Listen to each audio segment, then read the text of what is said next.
जय श्री कृष्ण भक्तजनों। आज की कथा में आप श्रवण करेंगे श्रीमद् भगवत गीता के तीसरे अध्याय के महात्म की कथा। आप सभी सज्जन कथा को श्रद्धा पूर्वक श्रवण करिए। बोली श्री बालकृष्ण लाल की जय। श्री भगवान कहते हैं, प्रिय, जनस्थान में एक जड़ नामक ब्राह्मण था जो कौशिक वंश में उत्पन्न हुआ था। उसने अपना जातीय धर्म छोड़कर बनिए की वृत्ति में मन लगाया। उसे पराई स्त्रियों के साथ व्यभिचार करने का व्यसन पड़ गया था।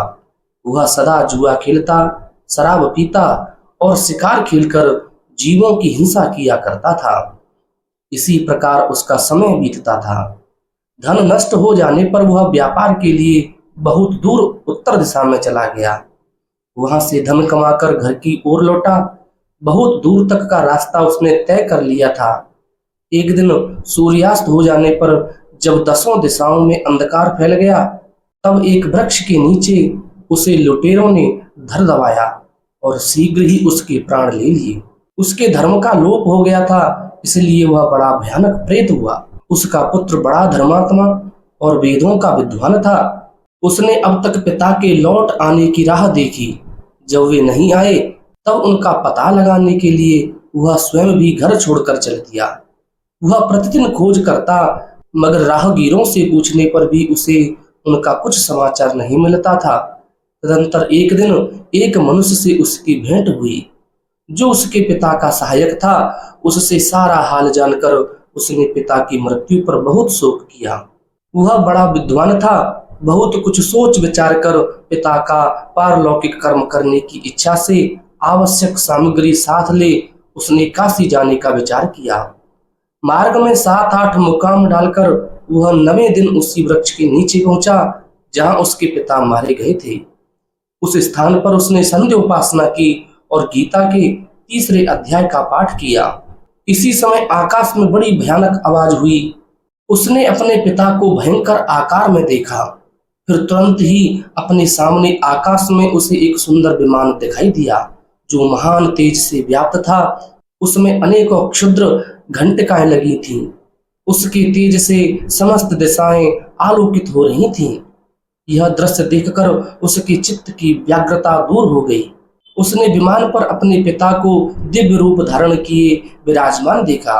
उनके शरीर पर पीतांबर शोभा पा रहा था और मुनिजन उनकी स्तुति कर रहे थे। उन्हें देखते ही पुत्र ने प्रणाम किया। तब पिता ने भी उसे आशीर्वाद दिया। तत्पश्चात उसने पिता से यह सारा वृतांत पूछा। उसके उत्तर में पिता ने सब बातें बताकर इस प्रकार कहना आरंभ किया।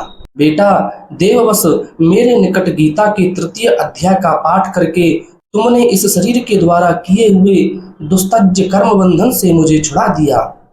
अतः अब घर लौट जाओ, क्योंकि जिसके लिए तुम काशी जा रहे थे वह प्रयोजन इस समय तृतीय अध्याय के पाठ से ही सिद्ध हो गया है। पिता के यों कहने पर पुत्र ने पूछा, तात, मेरे हित का उपदेश दीजिए तथा और कोई कार्य जो मेरे लिए करने योग्य हो तो बतलाइए। तब पिता ने उससे कहा, अनघ, तुम्हें यही कार्य फिर करना है। मैंने जो कर्म किया है वही मेरे भाई ने भी किया था। इससे वे घोर नरक में पड़े हैं।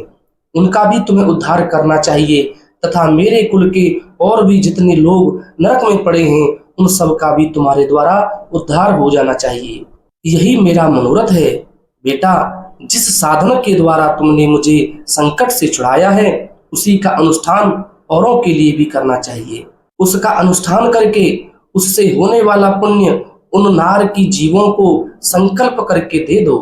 इससे वे समस्त पूर्वज मेरी ही तरह यातना से मुक्त हो स्वल्प काल में ही श्री विष्णु के परम पद को प्राप्त हो जाएंगे। पिता का यह संदेश सुनकर पुत्र ने कहा, तात, यदि ऐसी बात है और आपकी भी ऐसी ही रुचि है तो मैं समस्त नार की जीवों का नरक से उद्धार कर दूंगा। यह सुनकर उसके पिता बोले, बेटा, एवमस्तु, तुम्हारा कल्याण हो। मेरा अत्यंत प्रिय कार्य संपन्न हो गया। इस प्रकार पुत्र को आश्वासन देकर उसके पिता भगवान विष्णु के परम धाम को चले गए। तत्पश्चात वह भी लौटकर जन स्थान में आया और परम सुंदर भगवान श्री कृष्ण के मंदिर में उनके समक्ष बैठकर पिता के आदेशानुसार गीता के तीसरे अध्याय का पाठ करने लगा। उसने नारकी जीवों का उद्धार करने की इच्छा से गीता पाठ जनित सारा पुण्य संकल्प करके दे दिया। इसी बीच में भगवान विष्णु के दूत यातना भोगने वाले नारकी जीवों को छुड़ाने के लिए यमराज के पास गए।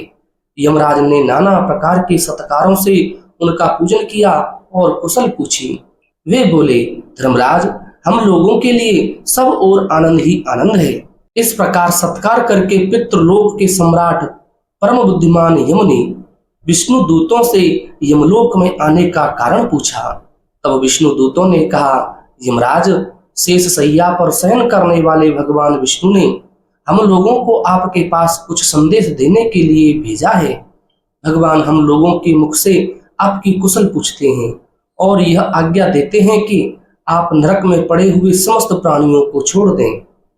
अमित तेजस्वी भगवान विष्णु का यह आदेश सुनकर यम ने मस्तक झुकाकर उसे स्वीकार किया और मन ही मन कुछ सोचा। तत्पश्चात मदोन्मत्त नारकी जीवों को नरक से मुक्त देखकर उनके साथ ही वे भगवान विष्णु के वास स्थान को चले गए। तत्पश्चात मदोन्मत्त नारकी जीवों को नरक से मुक्त देखकर उनके साथ ही वे भगवान विष्णु के वास स्थान को चले। यमराज श्रेष्ठ विमान के द्वारा जहाँ क्षीर सागर है वहां जा पहुंचे। उसके भीतर कोटि कोटि सूर्यों के समान कांतिमान नील कमल दल के समान श्याम सुंदर लोकनाथ जगत गुरु श्री हरि का उन्होंने दर्शन किया। भगवान का तेज उनकी सैया बने हुए शेष नाग के फणों की मणियों के प्रकाश से 2 गुना हो रहा था। वे आनंद युक्त दिखाई दे रहे थे। उनका हृदय प्रसन्नता से परिपूर्ण था। भगवती लक्ष्मी अपनी सरल चितवन से प्रेम पूर्वक उन्हें बार बार निहार रही थी। चारों ओर योगी जन भगवान की सेवा में खड़े थे। उन योगियों की आंखों के तारे ध्यानस्थ होने के कारण निश्चल प्रतीत होते थे। देवराज इंद्र अपने विरोधियों को परास्त करने के उद्देश्य से भगवान की स्तुति कर रहे थे। ब्रह्मा जी के मुख से निकले हुए वेदांत वाक्य मूर्तिमान होकर भगवान के गुणों का गान कर रहे थे। भगवान पूर्णतः संतुष्ट होने के साथ ही समस्त योनियों की ओर से उदासीन प्रतीत होते थे। जीवों में से जिन्होंने योग साधन के द्वारा अधिक पुण्य संचय किया था, उन सबको एक ही साथ वे कृपा दृष्टि से निहार रहे थे। भगवान अपने स्वरूप भूत अखिल चराचर जगत को आनंद पूर्ण दृष्टि से आमोदित कर रहे थे।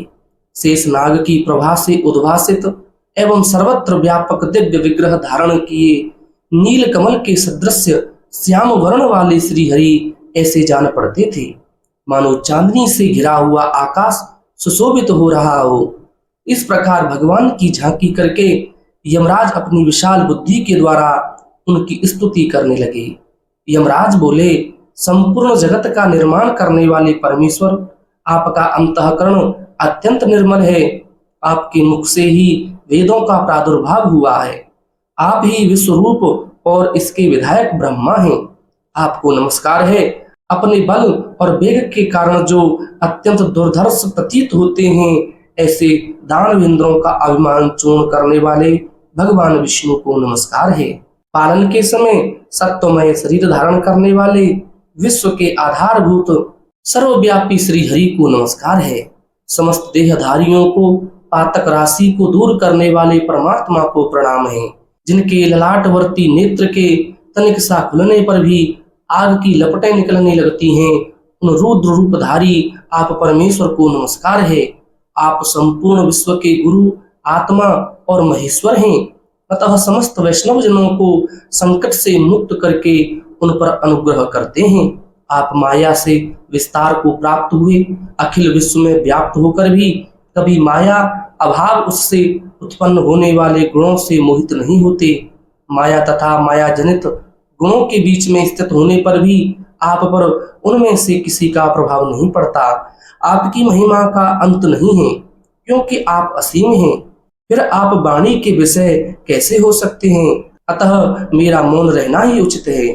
इस प्रकार स्तुति करके यमराज ने हाथ जोड़कर कहा, जगत गुरु, आपके आदेश से इन जीवों को गुण रहित होने पर भी मैंने छोड़ दिया है।